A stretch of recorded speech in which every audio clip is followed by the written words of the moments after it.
Everybody knows that the Minions movies are among the best animated films in the world, which is exactly why it's practically impossible to find anyone on the planet who doesn't know these little yellow guys.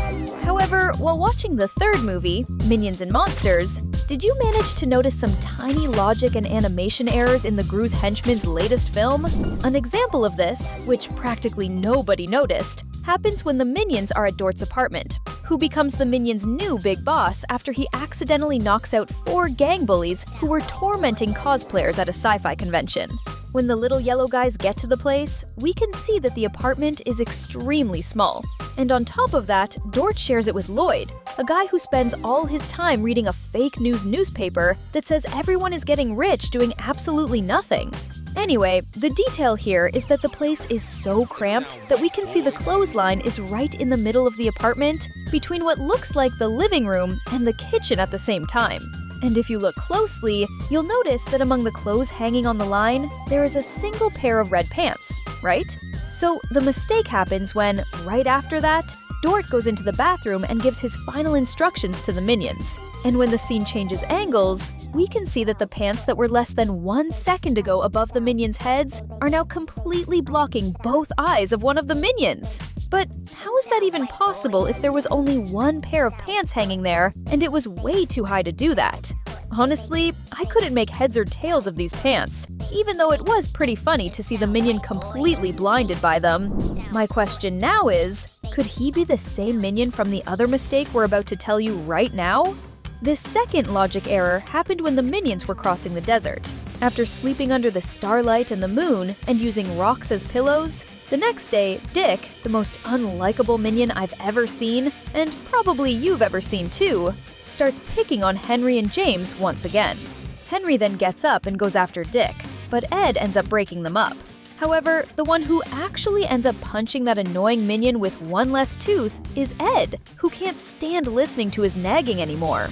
Then a full-blown brawl breaks out, and Dick himself ends up bumping right into one of the Minions who was frying an egg. And after that, this Minion ends up with 2 eggs stuck to his face, 1 on each lens of his goggles. But how did he end up with 2 eggs on his face if before Dick fell on top of him, he was only frying 1 egg? Please explain this to me, Illumination, because my brain is breaking.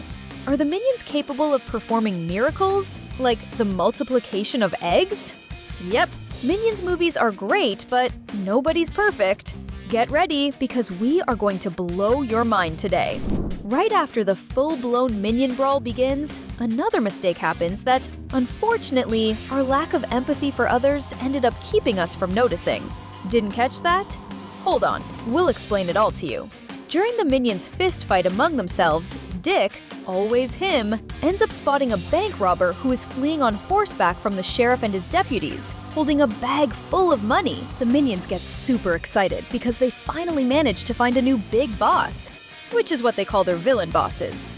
So altogether, they manage to steal the police officers' horses and keep chasing their great boss. After all that, they end up reaching the train where they keep chasing the bank robber, who was actually just an actor. When they get to the front part of the train, in the locomotive, we can see one of the 2 main Minions of the movie, Henry, just falling right on top of the engineer. So far, so good. The detail is that right after, if you put the scene in slow motion, you'll notice that out of nowhere, Henry simply pulls James up. But how is that possible if only Henry jumped on top of him? Worst of all, after that, the engineer vanishes after the Minions fall on him, not even showing up after the locomotive fell to pieces before colliding with the live-action actors of the movie, and with the other Minions who were there too. After all, where did the poor man go? And actually, there's another brutal mistake that ends up happening in this exact same sequence of scenes. Look closely. To prevent the collision, Henry pulls the brake lever with all the strength he has, and it actually works, and the train doesn't run anyone over. However, if we go back a little, we'll remember that the cargo the train was pulling consisted of wooden logs split in half that are loose right behind the locomotive in front. Then the Minions start swerving around people in the streets, just going from one side of the locomotive to the other. So far, so good. The strange detail is that even swinging from side to side, the same wood we mentioned stays right there, firm and strong, without falling to one side or the other. And the proof that the wood was still there, even after everything, is right behind Henry and James when they hit the emergency brake. Honestly, it would be completely impossible for this to happen in real life. Don't you agree? The question that remains is, was that wood shipment just a prop too? That's what it looks like. If you're enjoying the video, subscribe to the channel now so you don't miss any new videos. Going back to the same train scene in the city, we noticed a very strange logic error.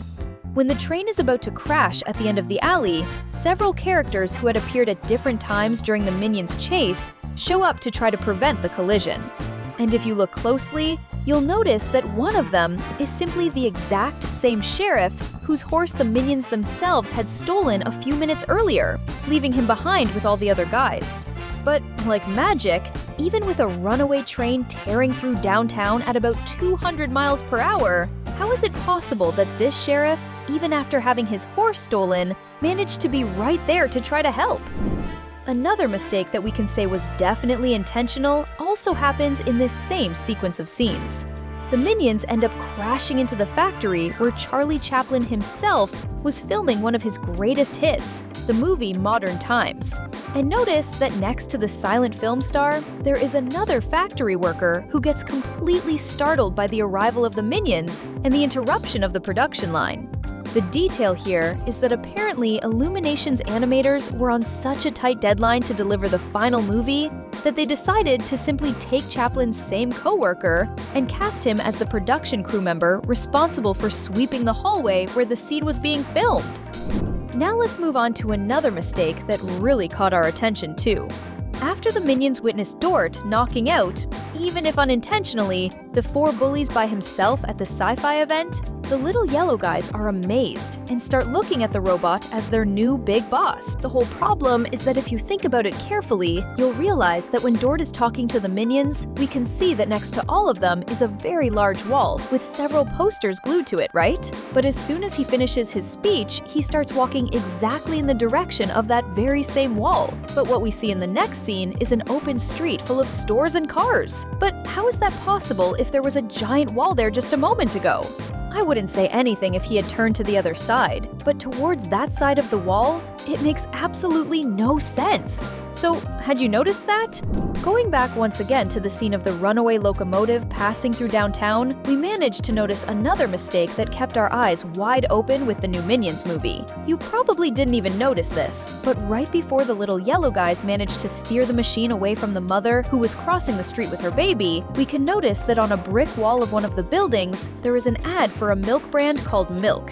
Very original name, by the way. This is definitely not a problem, especially because drinking milk is good for your bones. The mistake we noticed is that actually right after, when the Minions need to make the train swerve again, only this time from a group of elderly people who were crossing the street, if you pause at the right moment and look again, you'll find the exact same ad painted on the exact same wall on the same building. So I ask myself, what are the odds of you finding such identical ads for the same product that fast in a city? That's exactly why we believe this is yet another mistake for our list.